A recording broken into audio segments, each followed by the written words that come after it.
É um imenso prazer poder compartilhar um pouquinho com vocês hoje nesse colóquio, um pouco da minha pesquisa, nesse colóquio intitulado Do Centro à Margem da Cena, a presença do texto na dança e no teatro contemporâneos.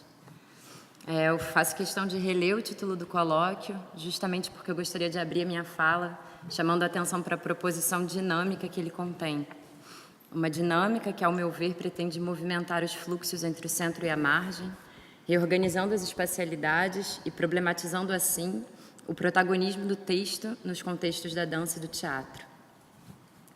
Ao invés de reforçar as exaustivas cisões dicotômicas entre texto e cena, palavra e movimento, ou ainda entre teoria e prática, esse título me parece apontar para uma outra perspectiva que particularmente tem me interessado mais, que é aquela ligada à ideia de uma circulação entre presenças, práticas e modos de fazer. É exatamente sobre esse mesmo ângulo, quer dizer, de circulação, transformação e contaminação, que eu venho falar hoje sobre a prática da direção de movimento no teatro carioca e a dimensão dramatúrgica que essa prática contém. Digo isso porque aproximar a direção de movimento a uma noção de dramaturgia é por si só um gesto que pressupõe a subversão de binarismos e espacialidades, na medida em que convoca os saberes práticos, mobilizados por profissionais da dança ao longo de séculos colocados à margem, para o centro de uma discussão originalmente restrita a estudos literários, a dramaturgia, no caso. Trata-se, em outras palavras, de pensar a rubrica de direção de movimento como uma prática por meio da qual se associa corporeidade à dramaturgia, compreendendo, nesse caso, dramaturgia como produção de sentido, isso é, de algo que escapa muitas vezes à linguagem das palavras e que se inscreve na própria dinâmica do gesto. Seria possível elaborar uma noção de dramaturgia que venha se fundamentar na origem do próprio gesto do atuante, seja ele ator ou bailarino? Como a análise dos modos operativos do diretor de movimento pode vir a colaborar para a elaboração dessa noção particular de dramaturgia? Bem, a direção de movimento é uma função, em sua maioria realizada por profissionais provenientes da dança, que trabalham em processos de criação teatrais. Trata-se de uma designação que surge no teatro brasileiro, a partir dos anos 60, como uma mutação do ofício de coreógrafo, rubrica que, por sua vez, se restringia a designar a elaboração de sequências coreográficas para a cena teatral. É com interesse voltado para essa transição, isso é, do coreógrafo para o diretor de movimento no contexto do teatro carioca, que eu venho me debruçando sobre 3 questões que compõem um dos eixos da minha pesquisa de doutorado. A primeira consiste em se perguntar qual o contexto de surgimento da direção de movimento e as necessidades que levaram ao seu aparecimento. A segunda se essa nova função não se restringe à elaboração de sequências de dança para a cena teatral, em que exatamente ela consiste. E a terceira e última seria de que modo os eixos de leitura, ação e compreensão do gesto presentes nessa profissão a colocam em diálogo com as problemáticas de uma cena teatral que hoje compreende o corpo como um canal de anunciação autônomo, isso é, dissociado de uma função simplesmente orientada a exemplificar e ou a reforçar a palavra. Bem, eu vou partilhar com vocês, então, bastante rapidamente, algumas das hipóteses que eu venho desdobrando como possíveis respostas para essas 3 problemáticas. Primeiramente, é importante localizar a mutação dessa rubrica junto ao trabalho do bailarino, coreógrafo, pesquisador e professor Klaus Viana, figura que, junto à sua esposa, Angel Viana, circulou por diversos estados brasileiros, deixando um legado altamente relevante para a dança moderna e contemporânea no Brasil. Vindo de uma longa trajetória de pesquisa e ensino de dança, é ao chegar na cidade do Rio de Janeiro que o casal entra realmente em contato com a cena teatral, porque até então eles trabalhavam majoritariamente com o público de bailarinos. Klaus e Angel chegam ao Rio em 1965, um ano após a instauração do regime militar no país. Durante esse período, o teatro brasileiro, sobretudo no âmbito da dramaturgia textual, era frequentemente censurado, fato esse que reforçava a urgência em desenvolver outras formas de discursividade sem a utilização da palavra. Pode-se dizer que essa circunstância criou um terreno fértil para o desenvolvimento da metodologia elaborada por Klaus e por sua esposa Angel, uma vez que ela poderia, de alguma maneira, oferecer soluções aos atores para que eles pudessem dizer com o corpo aquilo que naquele momento não poderia ser dito verbalmente. Um dos grandes princípios norteadores da metodologia dos Viana, presente também no trabalho com os atores, era a conscientização do movimento, um conhecimento de afinidade com a educação somática, pesquisado e elaborado por eles desde que eles lecionavam dança em Belo Horizonte. O trabalho de conscientização do movimento convidava os atores a reconhecer o próprio corpo, reconhecer aí com um hífen entre o re e o conhecer, quer dizer reconhecer, mas também conhecê-lo novamente, de uma outra maneira. As práticas propunham uma autoobservação realizada através do conhecimento das estruturas ósseas, articulares, musculares e da sensibilização corporal. Tratava-se, então, de um despertar da corporeidade a partir de procedimentos que permitiam um aprofundamento em direção em que se processa a consciência e não na fixação mecânica do movimento.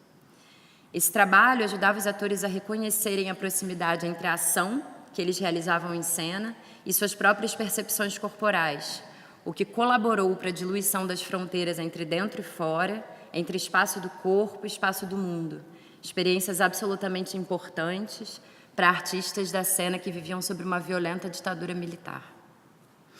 É interessante notar, nesse sentido, que o trabalho do casal não aderia completamente à ideologia de uma dança moderna, na qual o corpo era majoritariamente compreendido como veículo, designado à expressão de uma interioridade.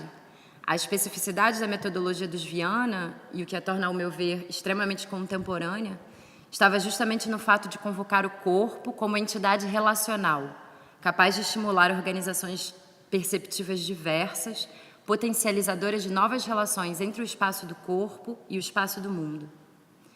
Nota-se, então, que é por meio dessa pedagogia particular, de afinidade somática, que Klaus Viana consegue imprimir no gesto dos atores uma qualidade cuja força expressiva pode vir a associar-se à enunciação de algo que não estava sendo dito em palavras. Ou ainda, dito de outra maneira, foi operando menos sobre a figura coreográfica e mais sobre os processos perceptivos do ator que Klaus Viana colaborou para a multiplicação de sentidos da cena teatral. É importante esclarecer que, quando eu falo sobre uma potência enunciativa contida no gesto, eu não me refiro a mensagens subliminares escondidas por trás dos movimentos, nem à presença de uma mímica gestual que toma a palavra como referente. Refiro-me mais precisamente a uma espécie de sentido que se constrói a partir dos próprios processos operadores do movimento, que são compreendidos, por sua vez, como resultante de experiências singulares que cada corpo tece com o mundo. O pesquisador francês Hubert Godard nos diz que a noção de movimento remete aos deslocamentos dos diferentes segmentos corporais no espaço, tal como o produzido por uma máquina, desprovida de expressividade. Já a particularidade do movimento expressivo, segundo o autor, reside no fato dele guardar todas as dimensões afetivas e projetivas do indivíduo, configurando por esse motivo o elemento fundador da expressividade humana. Para Godard, seria então nesse espaço entre o movimento e sua tela de fundo, também designada como pré-movimento, que residiria a expressividade do homem. É partindo desse pressuposto que o pesquisador afirma igualmente que a mínima variação em termos de antecipação ou em torno do imaginário que nutre a realização do movimento podem vir a interferir diretamente na produção de sentido do gesto, de modo que uma mesma figura coreográfica possa carregar significações distintas. É sobre essa perspectiva que arrisco então atribuir a transição do coreógrafo para o diretor de movimento, tal como inaugurada por Viana e hoje continuada por seus discípulos, a qualidade de uma prática dramatúrgica. Trata-se, por fim, de reconhecer no modo operativo dos diretores de movimento egressos da Escola dos Viana procedimentos que articulam intimamente as dinâmicas internas do movimento e os sentidos por eles emanados. Ou ainda, de identificar na prática desses profissionais, pertencentes à linhagem dos Viana, um olhar sobre a dramaturgia fundamentado menos numa dinâmica semântica, que toma por referencial a linguagem verbal, e mais numa dinâmica de afinidade somática, na medida em que articula a singularidade da experiência do movimento à sua produção de sentido. Para finalizar, eu vou mostrar um pequeno vídeo no qual a gente pode ver a diretora de movimento Márcia Rubim, que é egressa da Escola Angel Viana, e fortemente atuante no teatro carioca desde os anos 90, realizando um pouquinho do seu trabalho. Eu acho que esse trecho pode ajudar um pouco a entender as questões que eu estou tentando apresentar hoje aqui para vocês. Antes de colocar, eu convido vocês a perceberem no vídeo a particularidade contida no modo com que a Márcia conduz o seu trabalho, a notar principalmente as estratégias por ela utilizadas e como elas acabam por ultrapassar uma simples abordagem biomecânica do movimento para englobar toda uma carga simbólica e significativa do gesto. Tá com som? Tá. Na hora que você tá aberta, né, com as duas, cada uma, e que você consegue fazer essa, empurra o ar mesmo, empurra o ar, isso, deixa a gente ver essa musculatura. Tá. Não fica fake não. Vem como se estivesse empurrando o negócio, e aí você faz. Aí a folha se rasga de raiva uma da outra. Suas loucas. Porque antes você estava aqui, e fazia para suas loucas. Você não precisa nem vir fechando, mas o empurrar é bom, empurrar o ar é bom. Você pode vir até aqui e fazer para suas loucas. Você dominar elas. Porque faz aqui, você mexe com os músculos, né? E daqui vem você, para suas loucas. Porque é bom, porque aí você tem as duas coisas. Você tem o que você tinha antes, que era chegar aqui e trazer as duas, meio dando uma bronca, né, em criança, né? Sei, E você tem essa tensão das duas, que é bacana também. E aí aqui eu faço para, suas loucas. E você pode até, Lili, fazer uma e outra, você não precisa fazer as duas ao mesmo tempo. Você para, suas loucas. Suas loucas. Porque elas são duas, elas são loucas e cada uma tem vida própria. Então eu posso fazer. Não preciso fazer as duas juntas. Posso ter uma diferença mínima, que é legal também, que reforça essa diferença de uma e outra. É bom. Bem, para finalizar aqui, o que eu gostaria de destacar nesse pequeno trecho desse vídeo caseiro, que a gente pode ver, é que uma das primeiras indicações da Márcia convidam a atriz a perceber uma musculatura específica do corpo e também a estabelecer uma relação de engajamento real com a ação, né? Ela fala, não fica fake não, é como se você realmente estivesse empurrando um negócio. E aí a gente identifica uma estratégia de direção que convoca uma memória física, né, já vivida pela atriz, possivelmente, a participar do gesto que está sendo executado no contexto da cena. Pode-se dizer que a realização de um engajamento real é então trabalhada a partir de imagens, tal como a de empurrar o ar, que visam nutrir o imaginário perceptivo da atriz, complexificando seu movimento e, dessa maneira, trazendo novos sentidos para o gesto cênico.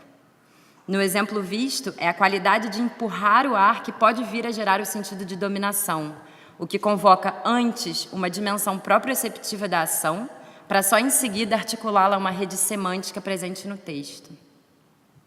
O que eu vejo no trabalho de Márcia, assim como no trabalho de alguns outros diretores de movimento egressos da Escola dos Viana, é justamente essa busca por uma atualização da percepção do movimento como estratégia de modulação do sentido do gesto. Eu diria ainda que o sentido não se dá na ação em si, anatomicamente descritível, no caso que a gente viu, né? Aproximar um braço do outro, mas sim no modo com que o movimento é realizado e, mais do que isso, nas dinâmicas perceptivas que alimentam o seu imaginário. Para finalizar, eu lanço uma última pergunta, que vem me assombrando também. Poderíamos aproximar o diretor de movimento de um dramaturgista, que ao invés do texto tem como principal matéria de trabalho a corporeidade do intérprete? Obrigada.